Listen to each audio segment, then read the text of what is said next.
Hello guys, नमस्कार। स्वागत है आपका। गाइस, आज मैं लाई हूँ इस वीडियो के अंदर नाइट्रॉन बिल्डर का पूरा कोर्स, जिसका इंट्रोड्यूस आपने पिछले वीडियो के अंदर देख ही लिया होगा। सो गाइस, इस वीडियो के अंदर हम जो है builder.nitron.com के कुछ फीचर्स के बारे में या कुछ बेसिक सेटिंग्स और बेसिक चीजों के बारे में हम जानेंगे। सो गाइस, हम सबसे पहले builder.nitron.com वेबसाइट पर जाएंगे। इसके लिए हम सबसे पहले गूगल पर नाइट्रॉन सर्च करेंगे। उसके बाद जो हमारी फर्स्ट वेबसाइट आ रही है उस पर क्लिक करेंगे। उसके बाद डायरेक्टली हम क्रिएट एप्स पर क्लिक करेंगे। इसके बाद हम डायरेक्ट इस पेज पर आ जाएंगे। मेरे यहाँ जो है कुछ एप्लीकेशन शो हो रही है क्योंकि मैंने ये डेवलप किए हैं, कुछ मैंने प्रोजेक्ट्स बनाए हैं। आपके वहाँ गाइस कुछ भी शो नहीं हो रहा होगा। सो गाइस, अब हम क्या करते हैं, टॉप पर न्यू और इम्पोर्ट दो ऑप्शंस आ रहे हैं। सिंपली हम जब भी किसी एप्लीकेशन को नई सीरीज से बनाते हैं तो हम न्यू पर क्लिक करना होता है। देन हम उसकी एक्टिविटी सिलेक्ट करनी होती है। आप कुछ भी डिफॉल्ट एक्टिविटी जो आपके हिसाब से सिलेक्ट कर सकते हैं। जैसे कि यहाँ बॉटम नेविगेशन बार है, डायरेक्टली पहले से ही बनाई गई कुछ टेम्पलेट्स मिल जाएंगी आपको। इसी तरीके से न्यू ड्रॉअर एक्टिविटी हो गया या फिर एड्स एक्टिविटी है जो ऑटोमेटिकली एड्स मिल जाएंगे आपको। दोस्तों, अगर आप अभी इंपोर्ट करना चाहते हैं या आपके पास कोई भी AIA फाइल है जिसको आप बनाना चाहते हैं या उसको सेटअप करना चाहते हैं, बिल्ड करना चाहते हैं, तो इसके लिए हम इंपोर्ट पर क्लिक करना होता है। उसके बाद आप इसको AI फाइल को सिलेक्ट कर सकते हैं, उसके यहाँ पर सिलेक्ट करके इंपोर्ट करना होता है। फिर भी हम सीख रहे हैं एप्लीकेशन बनाना, तो हम न्यू पर क्लिक करेंगे और हम सिलेक्ट करेंगे एम्प्टी एक्टिविटी क्योंकि हम नए सिरे से एप्लीकेशन बनाना चाहते हैं। इसके बाद हम डालेंगे न्यू प्रोजेक्ट। हम डाल देते हैं यहाँ पे माय फर्स्ट ऐप। यहाँ पर हम पैकेज नेम डालना होता है। पैकेज नेम में ऐसा नाम देना है जहाँ पहले कभी मैच ना हो। लाइक प्ले स्टोर पर आपकी कोई भी एप्लीकेशन आप डालते हैं या आप प्रोजेक्ट नेम कुछ भी डाल सकते हैं। ये प्रोजेक्ट नेम आपके एप्लीकेशन से अलग भी होना चाहिए। आप अपने एप्लीकेशन से अलग भी नाम रख सकते हैं। उसके बाद आता है पैकेज। आप जब भी पैकेज नेम डालो तो यूनिक सा पैकेज नेम डालो। जैसे कि आपने कभी भी देखा होगा, कोई भी वेबसाइट जो है डबल नहीं होता है, एक ही लिंक के दो वेबसाइट नहीं हो सकते। इसी टाइप से जो पैकेज नेम है उसका यूनिक डालना है। आपका पैकेज नेम इस काम में आता है कि जब भी आप कोई पैकेज नेम प्ले स्टोर में डालते हैं या किसी अदर स्टोर पे डालते हैं तो पैकेज नेम से आपका एप्लीकेशन पहचान में आ जाता है। प्ले स्टोर या किसी प्ले कंसोल जो आपकी एप्लीकेशन को पैकेज नेम से जाना जाता है, ना कि प्रोजेक्ट नेम से। वो आपके एप्लीकेशन को पहचानने पैकेज नेम के हिसाब से, तो आपको कोई भी यूनिक सा पैकेज नेम डाल सकते हैं। एक मैं आपको एग्जांपल दे देती हूँ, com.websitename.appname से एक पैक नेम है एग्जाम्पल के तौर पे। यानी कि आप पैकेज नेम ऐसे लिख सकते हैं, पहले कॉम डॉट देन वेबसाइट का नाम फिर ऐप का नाम। आप डाल सकते हैं विदाउट स्पेस वगैरह यूज कर सकते हैं। इससे आपको यूनिक पैकेज बन जाएगा, किसी भी दूसरे एप्लीकेशन से मैच नहीं होगा। इसके बाद एसिड कलर है जिसमें जो चाहे आप चूज कर सकते हैं। बेसिकली ज्यादातर वेबसाइट पर्पल, सर्कल बार ऐसे यूज करते हैं। इसी तरह डिफॉल्ट नोटिफिकेशन में जो ऑप्शन होता है उसका जो कलर होता है उसी की एसेंट कलर मान लेते हैं। तो एसेंट कलर जो है इसी तरह आप यहाँ से चूज कर सकते हैं। इसके बाद जो है अपनी नेक्स्ट पर क्लिक करना होता है। थोड़ा सा लोडिंग आएगा यहाँ। उसके बाद यहाँ इस तरीके से प्रोजेक्ट क्रिएट हो जाएगा। सिंपल सा है, ज्यादा हेडेक भी नहीं है। इस तरीके से आप देख सकते हैं कि आपका ये प्रोजेक्ट बनके तैयार हो चुका है। So let's go. इसके बाद कुछ चीजें जरूरी हैं इस कोर्स को स्टार्ट करने से पहले। सबसे पहले जो यहाँ जो ऐप डिस्क दिख रहा है, माय फर्स्ट ऐप, ये जो एक्चुअल में जो है आपका प्रोजेक्ट नेम है, ना कि एप्लीकेशन नेम। अगर आप इस नेम को चेंज करना चाहते हैं, आप अपने एप्लीकेशन का नाम चेंज करना चाहते हैं, तो यहाँ एप्लीकेशन सेटिंग्स में जाएंगे।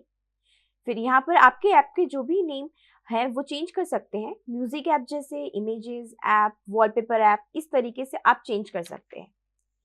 यहाँ से आप पैकेज नेम को चेंज भी कर सकते हो। ध्यान रहे गाइस, एक बार आपने अपने एप्लीकेशन को अगर प्ले स्टोर पे डाल दिया तो आप अपडेट के लिए नाम चेंज नहीं कर सकते हैं। आप पूरे एप्लीकेशन को फिर से नए प्रोजेक्ट के थ्रू डालेंगे। यहाँ तो आप पैकेज नेम डाल सकते हो, पर प्ले स्टोर या कंसोल के अंदर आप पैकेज नेम चेंज नहीं कर सकते हैं। इसके बाद है गाइस स्क्रीन 1। ये स्क्रीन है, इस तरीके से समझ लीजिए एक बुक के अंदर बहुत पेज होते हैं, उसी तरीके से एक एप्लीकेशन के अंदर मल्टीपल स्क्रीन्स वर्क करती हैं, जिनका हम यूज करते हैं। अलग अलग तरीके के एक्टिविटीज हम रख लेते हैं। जैसे कि बुक होती है, जिस पेज के अंदर जो चीज लिखी होती है उसे देखने के लिए हम खोलते हैं। इसी तरीके से जो यूज हो रहा है वो एक तरीके से ओपन रहेगा और बाकी स्क्रीन बैकग्राउंड में ओपन रहेंगी। तो इस तरीके से जो है बुक के अंदर पेजेस वर्क करती हैं। सेम हमारी एप्लीकेशन में होता है कि स्क्रीन वर्क करती है।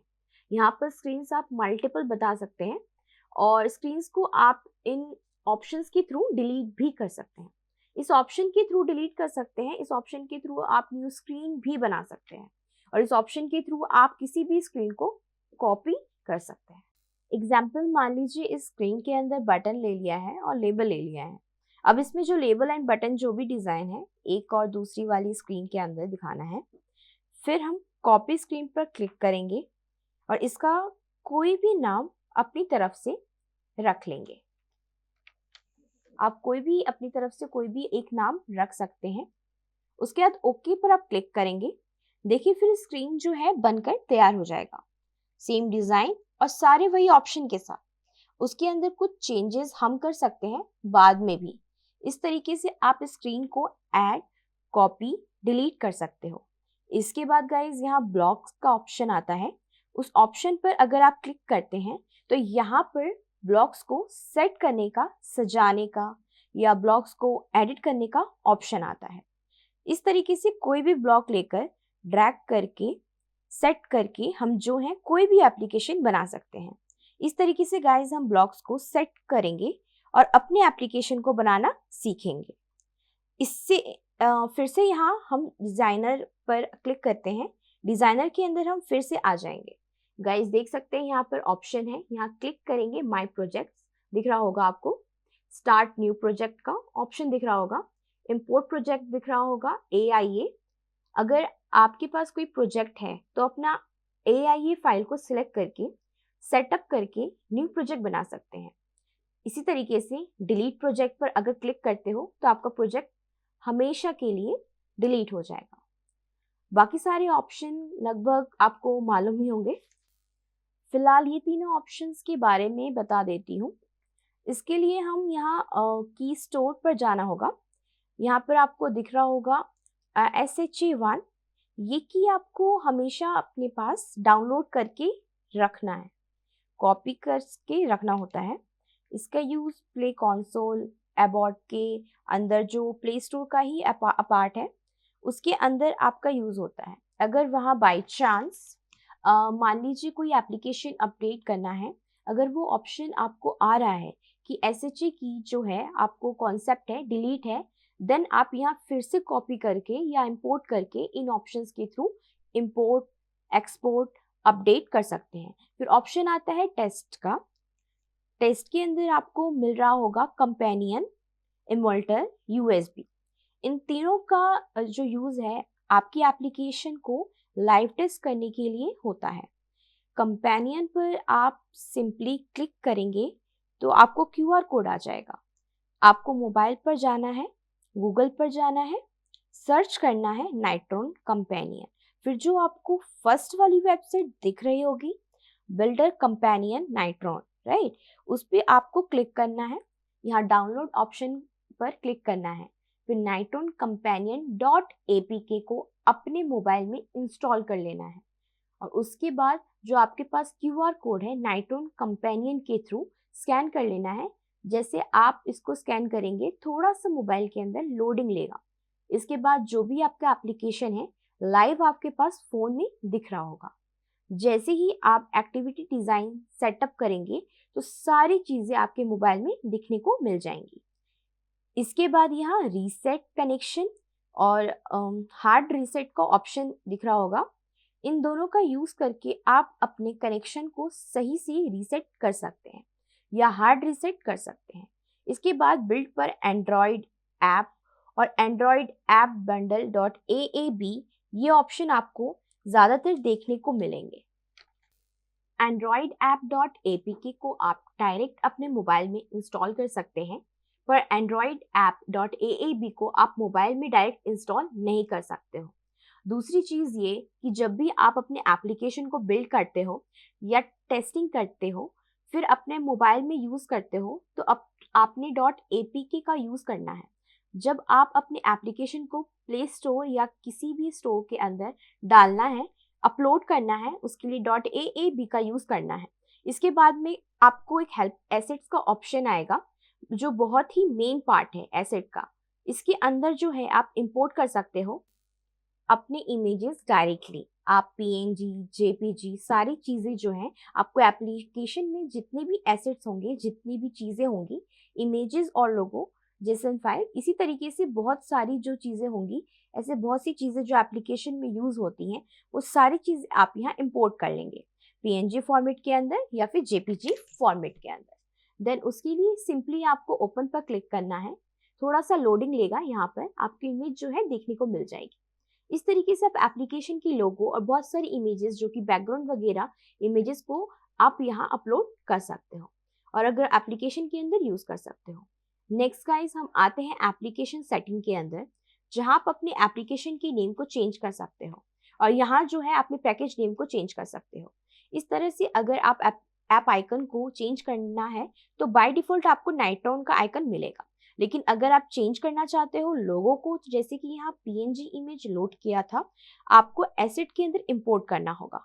देन आपके यहाँ लोगो को सिलेक्ट करना होगा जिसे आप अपने एप्लीकेशन के अंदर रखना चाहते हैं। इसके बाद है स्प्लैश इनेबल्ड। ये इसका जो मेन पर्पस होता है कि जब आप अपना एप्लीकेशन पे टैप होता है, यानी कोई भी यूजर जब आपकी एप्लीकेशन के ऊपर जैसे ही क्लिक करता है और जैसे ही स्टार्ट होता है, रन होता है, देन उसके लिए एक स्प्लैश स्क्रीन आता है, यानी कि इंट्रो स्क्रीन। ये स्प्लैश स्क्रीन भी बोल सकते हैं। स्प्लैश स्क्रीन का अगर कोई डायरेक्टली इमेज यूज कर रहे हैं तो स्प्लैश स्क्रीन का यहाँ से इमेज चूज कर लेना, जो भी आप स्प्लैश स्क्रीन यूज करना चाहते हैं। अगर आप इस इमेज यूज नहीं कर रहे हैं और आपको अंदर से लिंक थ्रू बनाया हुआ है तो आप जो है अनटिक कर लेना। स्क्रीन थ्रू किस तरह से बनाते हैं आगे हम इस वीडियो में सीखेंगे। इसके बाद जो है हम रिलीज के अंदर आएंगे। इसमें आपको दिख रहा होगा मिनिमम एसडीके वर्जन। यहाँ पर आपको एंड्रॉयड के वर्जन देखने को मिलेंगे।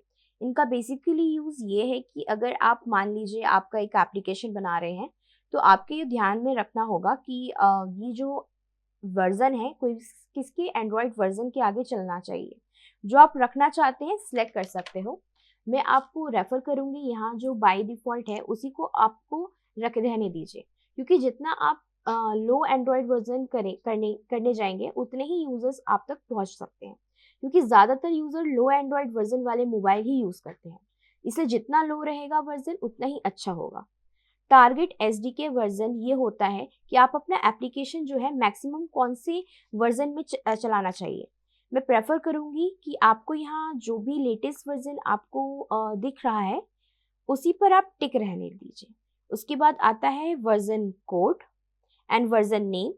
बेसिकली वर्जन कोड जो होता है 1, 2, 3, 4, 5 इस तरीके से जो है वर्जन कोड होता है। इसी तरीके से वर्जन नेम होता है 1.0, 1.1, 1.2, 1.3, 1.4 इस टाइप से। एक्चुअली ये दोनों जो यूज होते हैं आपके वर्जन के लिए होते हैं। जब भी आप अपने एप्लीकेशन को एडिट करते हो, बिल्ड करके प्ले स्टोर के अंदर डालते हो, तो हर बार वर्जन कोड यहाँ जनरेट करना होता है। उसके बाद गाइज आपको थीम्स एंड डिजाइनिंग को आपको ऑप्शन मिलेगा। इसे बेसिकली आप अपने एप्लीकेशन के मोड को चेंज कर सकते हो, यानी कि आप कलर वगैरह को चेंज कर सकते हैं। यहाँ आप देख सकते हैं कि लाइट एंड डार्क मोड का ऑप्शन दिया है, दोनों आपको मिलेंगे। आप देख सकते हो मेरा जो कंपेनियन फाइल है ये सब डार्क मोड के अंदर चल रहा है, लेकिन इस तरह से आपको लाइट मोड का भी ऑप्शन दिख रहा होगा इसके अंदर। अगर आप लाइट मोड का यूज कर रहे हैं तो ये आपकी आंखों के लिए हानिकारक हो सकता है, इसीलिए आपको सिंपली यहाँ चेंज मोड पर क्लिक करके अपने नाइट्रोन बिल्डर को ब्लैक यानी कि आप नाइट मोड का यूज कर सकते हैं सिलेक्ट करके। अब हम फिर से जाते हैं एप्लीकेशन सेटिंग पर। थीम एंड डिजाइनिंग के अंदर जो है लाइट मोड या डार्क मोड अपने हिसाब से आप चूज कर सकते हैं, जो भी आपको ठीक लगे। अब हम आते हैं प्राइमरी कलर, सेकेंडरी कलर। अब इसमें जो देखेंगे इसमें फर्स्ट में जो एसेंट कलर है इसके बारे में मैंने पीछे बता ही दिया था आपको, लेकिन जो ये प्राइमरी कलर है बेसिकली जो आपके एप्लीकेशन में बार जो कलर होता है, टाइटल बार वगैरह, वही कलर होता है। सेकेंडरी कलर है जब आप अपने एप्लीकेशन को नाइट मोड करते हैं तब यूज होने वाला कलर है। इस तरीके से जो है आप अपने कलर को सेटअप कर सकते हैं जो भी आप चाहें। नेक्स्ट जो है आप यूज इंटरफेस देख रहे होंगे। यूजर इंटरफेस पर जब आप क्लिक करेंगे तो आपको ये सारी लिस्ट मिल जाएंगी। User interface, layout, material component, सारी कंपोनेंट की स्टेप बाय स्टेप लिस्ट है जिनका यूज करके आप अपने एप्लीकेशन को एक अच्छा इंटरफेस दे सकते हैं और अच्छा यूज कर सकते हैं अपने एप्लीकेशन को अच्छा बनाने के लिए। राइट साइड पर आपने देखा होगा जिस तरीके से कंपोनेंट्स पर आपने क्लिक करेंगे उस कंपोनेंट की प्रॉपर्टीज आपको देखने को मिलेंगी। इस प्रॉपर्टीज को यूज करके आप अपने कंपोनेंट के यानी बटन, लेबल, चेक बॉक्स की डिजाइनिंग जो भी उसे बेहतर बना सकते हैं।